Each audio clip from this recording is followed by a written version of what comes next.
नमस्कार व्यूअर्स, मेरा नाम है डीके और आप देख रहे हैं लर्निंग मॉर्गेज। तो प्रीवियस वीडियो में आपने देखा था कि हमने बोरोवर की इनकम कैलकुलेशन के बारे में हमने बात किया था, जो कि है अदर इनकम के बारे में हम लोग जाने थे। तो वैसे ही आज एक अदर इनकम के बारे में हम लोग पढ़ने वाले हैं, जिसका नाम है रिटायर्ड बोरोवर्स के नाम पे द रिटायर्स इनकम क्या क्या होती हैं, कैसे कैलकुलेशन किया जाता है, उसके बारे में हम लोग जानेंगे। तो रिटायर बोरर्स जो है वो दो तरीके से अपना इनकम रिसीव करता है। एक सोशल सिक्योरिटी इनकम होता है और एक पेंशन इनकम होता है, जो कि 401k और IRA डिस्ट्रीब्यूशन। तो जानेंगे इसके बारे में डिटेल में, तो वीडियो में बने रहिए। चलते हैं नेक्स्ट स्लाइड पे। पहले हम लोग बात करेंगे सोशल सिक्योरिटी इनकम क्या होती है और उसका कैलकुलेशन कैसे करते हैं। तो वीडियो को पॉज करके ये आप पढ़ लीजिएगा और होगा तो नोट डाउन भी कर लीजिएगा। बस एक ब्रीफ के लिए मैं रीडिंग करता हूँ, उसके बाद मैं समझाता हूँ। The social security administration SSA is an independent agency of the US federal government that provide the social benefits to US residents on account of retirement, disability और survivor benefits। तो यहाँ पे दो चीज अंडरलाइन करने वाली बात है, जो लास्ट लाइन मैंने में पढ़ा है, डिसेबिलिटी और सर्वाइवल बेनिफिट्स। ये इस लाइन में की पॉइंट्स है, इसके बारे में हम आगे डिस्कस करेंगे। और the paid amount for retirement is decided as per the social security taxes contributions paid by the pension during his her employment. तो इस पैराग्राफ में दो चीज निकल के आती है, एक तो डिसेबिलिटी और सर्वाइवल बेनिफिट्स। ठीक है, रिटायरमेंट इनकम तो मिलती है, बट उसके भी कैटेगरी हम लोग अगर देखेंगे तो दो लोगों को मिलती है, जो है एक डिसेबिलिटी रहेगा और जिसका सर्वाइवल बेनिफिट्स उसको मिलते हैं, जो कि सर्वाइव की। सेकंड थिंग यहाँ पे नोट करने वाली बात है, जो है social security taxes contribution paid by the employer during his her employment. जब वो नौकरी करते रहता है, सैलरी पे रहता है, वो कुछ ना कुछ वो टैक्स पे करता है। तो उस टैक्स पे डिपेंड करता है उसको कितना सोशल सिक्योरिटी इनकम मिलेगा। चलते हैं नेक्स्ट वीडियो में। अगेन यहाँ पे वही चीज लिखा हुआ है, the SSA income is documented during either the followings. तो यहाँ पे डॉक्यूमेंट के बारे में बात कर रहा है, किस किस डॉक्यूमेंट में हम लोग को सोशल सिक्योरिटी इनकम हम लोग कंसिडर करेंगे और किस तरीके से हमें ये कैलकुलेशन किया जाता है। तो पहले तो यहाँ पे है जो सोशल सिक्योरिटी 1099 फॉर्म की आपको मिल जाएगा, या तो फिर सोशल सिक्योरिटी अवार्ड लेटर एक मिलता है SSA एडमिनिस्ट्रेशन की तरफ से। तो इस दो तरीके से हम लोग जो है सोशल सिक्योरिटी इनकम का हम लोग यूज कर सकते हैं। दूसरा चीज है कि बोरोवर का बैंक स्टेटमेंट में भी आगे हमें दिखता है, तो हम भी उसे कंसिडर कर सकते हैं। चौथा चीज है, अगर इनकम टैक्स जो है इंडिविजुअल इनकम टैक्स जो है टैक्स फॉर्म 1040 हम कहते हैं, उससे भी हम लोग कंसिडर कर सकते हैं सोशल सिक्योरिटी इनकम। तो यहाँ पर डॉक्यूमेंट की वजह से मिल जाता है आपको recent 2 month bank statement showing the deposit of SSA income. ठीक है, SSA इनकम का डिपॉजिट जो है बैंक स्टेटमेंट में रहना चाहिए 2 महीने का। Okay, in this approach only the backward is the underwriters would get to know only the net income, so the borrower would be qualified based on the lower amount. अभी होता क्या है ना, सोशल सिक्योरिटी इनकम होता है जो award letter है, award letter में हम लोग सिर्फ डिडक्शन को हटा के बाकी जो ग्रॉस इनकम है या फिर मंथली वहाँ पे शो करता है, उसे हम कंसिडर कर लेते हैं।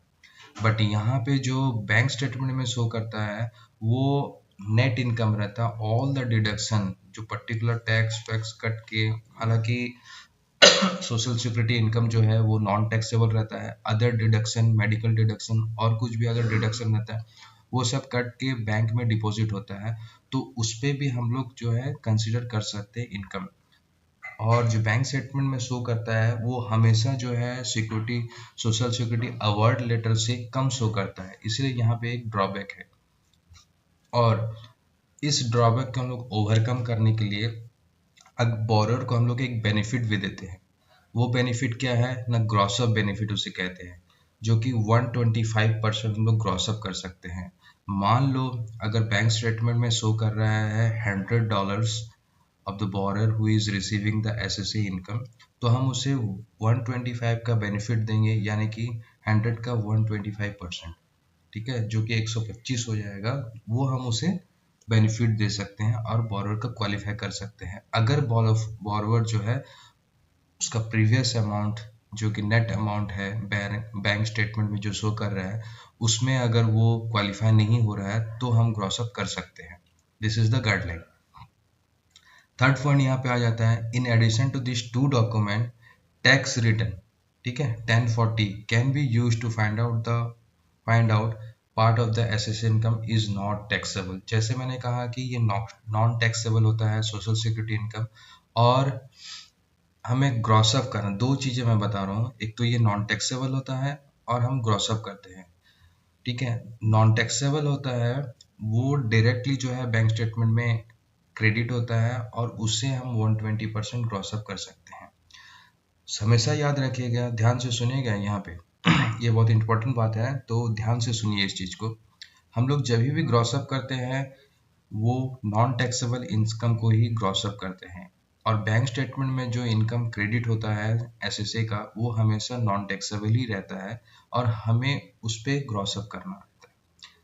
मान लो हमारे पास अगर बैंक स्टेटमेंट नहीं है और सोशल सिक्योरिटी इनकम हम रिसीव कर रहे हैं और हमें वेरीफाई करना है 1040 से, तो 1040 में नेक्स्ट पेज में ये आपको मैं दिखाता हूँ, ये रहा। तो यहाँ पे आप देख पा रहे हैं कि लाइन नंबर जो 21A है, रेड मार्क जो बॉक्सेस है, तो यहाँ से भी हम लोग आइडेंटिफाई कर सकते हैं कि बोरोवर को सोशल सिक्योरिटी इनकम कितना मिल रहा है।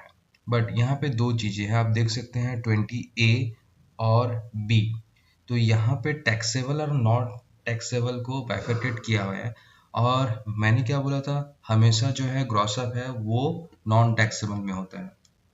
तो यहाँ पे आप देख सकते हैं 20A जो है वो टोटल इनकम है, सोशल सिक्योरिटी इनकम जो बेनिफिट्स वो मिल रहा है 39754, ओके, ये जो है टोटल इनकम है। बट यहाँ पे टैक्सेबल इनकम क्या है, बी सेक्शन में दिया हुआ है 20B 18,997 is the taxable income. So हमें यहाँ से निकालना है नॉन टैक्सेबल, ठीक है। तो नॉन टैक्सेबल हम लोग कैसे निकालेंगे, टोटल इनकम है उससे हम लोग टैक्सेबल इनकम को माइनस कर लेंगे तो हमें नॉन टैक्सेबल इनकम मिल जाएगा। तो यहाँ पे एग्जांपल जो दिया है वही दिया है, आप वीडियो को पॉज करके देख लीजिएगा कैसे नॉन टैक्सेबल इनकम जो है वो एक्सट्रैक्ट किया हुआ है, और इसी नॉन टैक्सेबल इनकम को हम 125% में ग्रॉस अप कर सकते हैं। और ये जो है टैक्सेबल इनकम और नॉन टैक्सेबल जो दिया है 1040 में, वो पूरे साल का दिया हुआ है। अगर वो एम्प्लॉयमेंट पूरा ड्यूरिंग द ईयर्स है, अगर 6 महीने का है तो यहाँ पे 6 महीने का शो करेगा, अगर 8 महीना है तो 8 महीने का शो करेगा। बट इसे हम at the time of considering the income we can gross up only with non taxable income, ठीक है। तो नेक्स्ट स्लाइड पे जाते हैं। यहाँ पे नोट करने वाली और एक चीज बात है, the SSA award letter will specify if the income is due to retirement और डिसेबिलिटीज, ओके।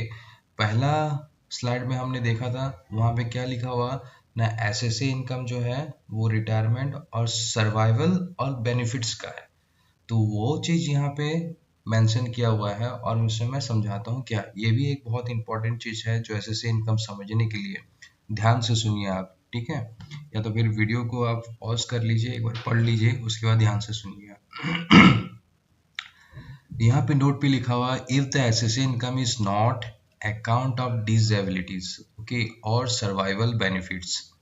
यहाँ क्या है, if the SSA income is on account of disability or survivor benefits, SSA award letter में आपको लिखा हुआ मिल जाएगा कि ये जो है डिसेबिलिटीज है या सर्वाइवल बेनिफिट्स के आधार पे मिल रहा है इसे सोशल सिक्योरिटी इनकम।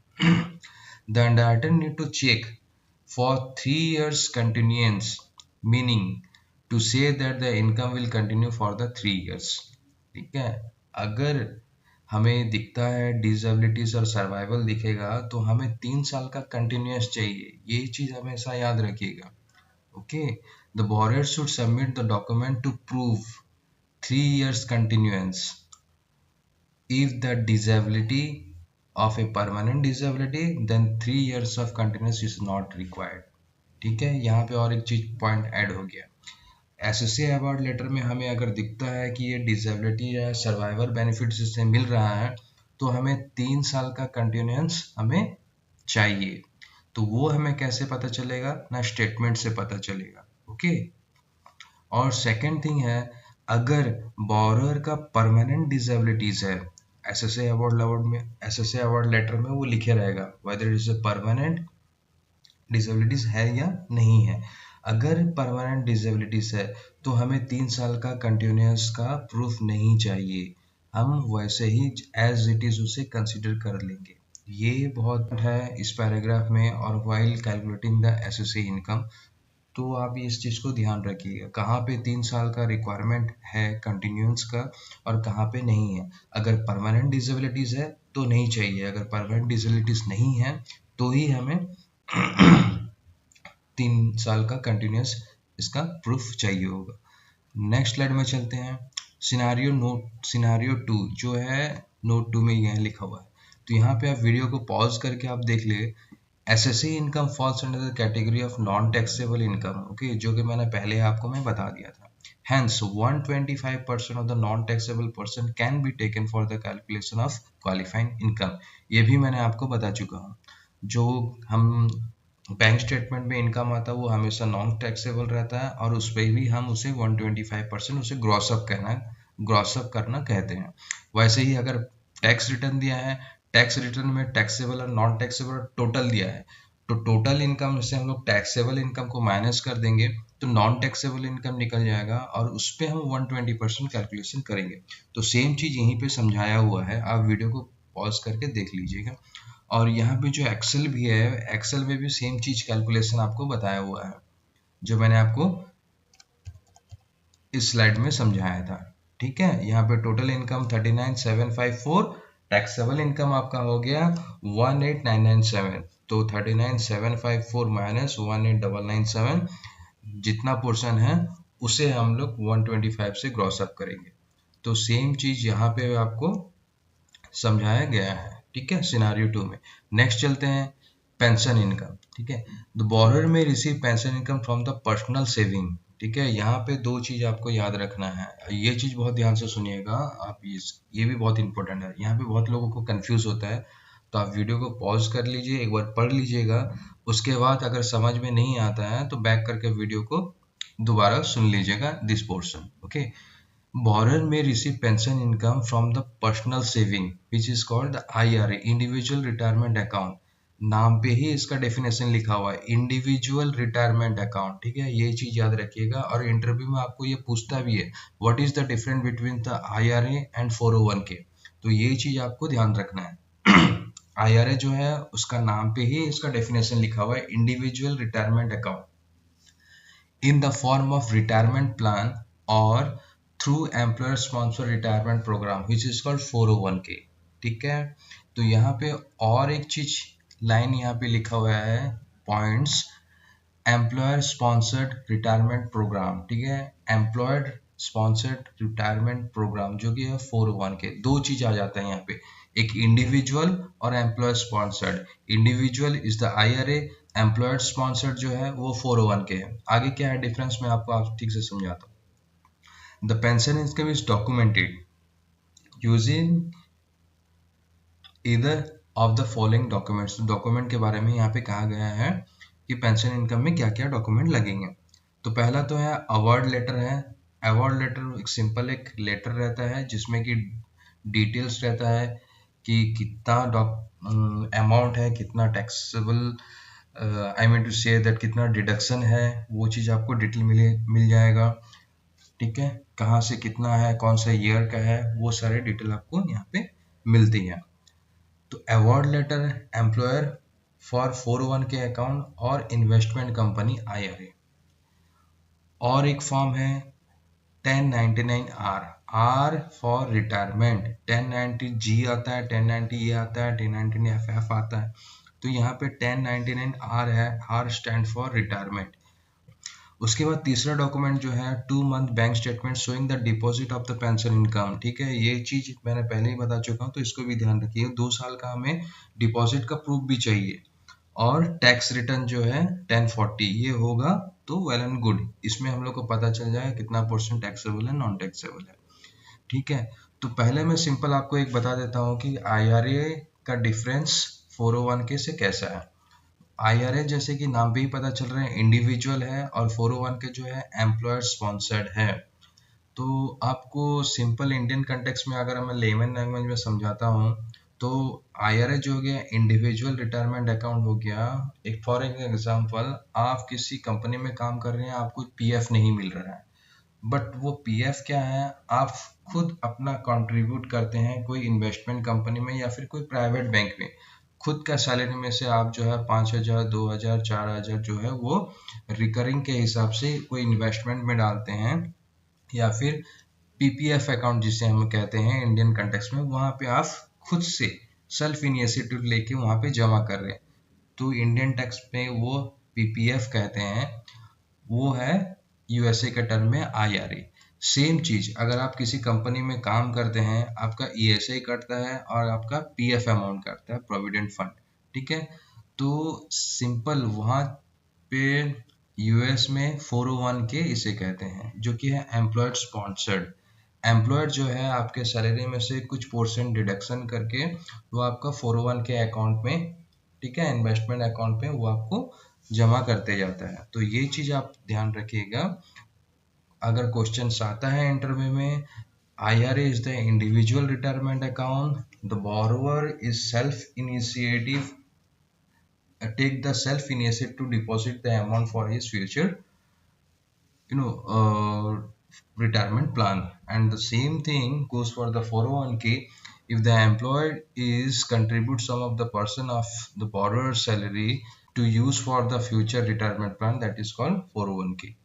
ठीक है, तो ये चीज समझ में आपको आ गई होगी। अगर इंडियन कंटेक्स्ट में समझाता हूँ तो PPF इंडिविजुअली सेल्फ इनिशिएटिव लेके आप किसी इन्वेस्टमेंट में, कोई PPF अकाउंट में, कोई प्राइवेट बैंक में जमा कर रहे हैं तो IRA हो जाएगा वो। और जैसे कि PF है, PF किसी कंपनी में काम कर रहे हैं और कंपनी आपके PF अकाउंट में कुछ परसेंट 12% जैसे इंडिया में है बेसिक्स का, वो अगर जमा कर रहा है तो इंडिया पे वहाँ पे PF अकाउंट कहते हैं और UK में 401 के कहते हैं। सिंपल एग्जांपल ये है, लेमन लैंग्वेज में आपको मैं समझा रहा हूँ। डॉक्यूमेंट यहाँ पे चाहिए, चार चीजें जैसे हो गए हैं, अवार्ड लेटर होगा या फिर फॉर्म 1990 1099 R, और 2 महीने का बैंक स्टेटमेंट जो डिपॉजिट शो करता होगा, टैक्स रिटर्न 40। यहाँ पे और एक चीज कंटेंट्स है, अगर 401 के है और IRA है, यहाँ पे हम लोग कैसे करेंगे, अगर ये इनकम हमें यूज कर रहा है तो underwriter need to figure out the source of the pension income. ठीक है, यहाँ पे वही चीज दोबारा से लिखा हुआ है, इफ इट इज फॉर्म 401 के अकाउंट एम्प्लॉयर स्पॉन्सर्ड, ठीक है, एम्प्लॉयर स्पॉन्सर्ड मतलब ही 401 के होता है, then the underwriter doesn't have to do anything further check. Okay, but if the income is from IRA distribution usually managed by the investment company, तो हमें 3 साल का continuous चाहिए, और उसके लिए क्या चाहिए ना, रिटायरमेंट स्टेटमेंट चाहिए। ठीक है, रिटायरमेंट स्टेटमेंट में हमें आपको वहाँ पे दिख जाएगा ना कितना बैलेंस वहाँ पे है, वेस्टेड बैलेंस है, ग्रॉस बैलेंस है, टोटल बैलेंस है, एंडिंग बैलेंस है, वो हमें रिटायरमेंट स्टेटमेंट में दिख जाएगा। तो 3 साल का कंटिन्यूस हमें कैसे पता चलेगा, मान लो अगर बोरोवर का इनकम 3,000 है और रिटायरमेंट स्टेटमेंट जो है वहाँ पे 40,000 एंडिंग बैलेंस है, ठीक है, तो कैसा होगा ना, तो यहाँ पे 3 साल का जो है कंटिन्यूस हम लोग चेक करते हैं। कैसे चेक करते हैं वो चीज, सपोज द बोरोवर का इनकम हो गया आपका 3,000, तो 3 साल का अगर हम लोग कंटिन्यूस देखेंगे, 1 साल हो गया 12 महीना, 3 साल यानी कि 12 या 36 महीना, तो 36 इंटू 3, ओके, 36 इंटू 3000 इतने हो गए 108,000, 1,08,000 जैसा हो रहा है। ठीक है, अगर रिटायरमेंट स्टेटमेंट में 1,08,000 से ज्यादा बैलेंस है तो ही हम इसे कंसिडर कर सकते हैं इनकम के लिए। समझ में आया, वरना हम नहीं कर सकते। ये है की check point check individual retirement के लिए। अगर 401 के हैं और इनकम यूज कर रहे हैं तो हमें फर्दर चेक की जरूरत नहीं है, ठीक है। हमें सिर्फ डॉक्यूमेंट अगर हो गया तो बस अपना काम खत्म।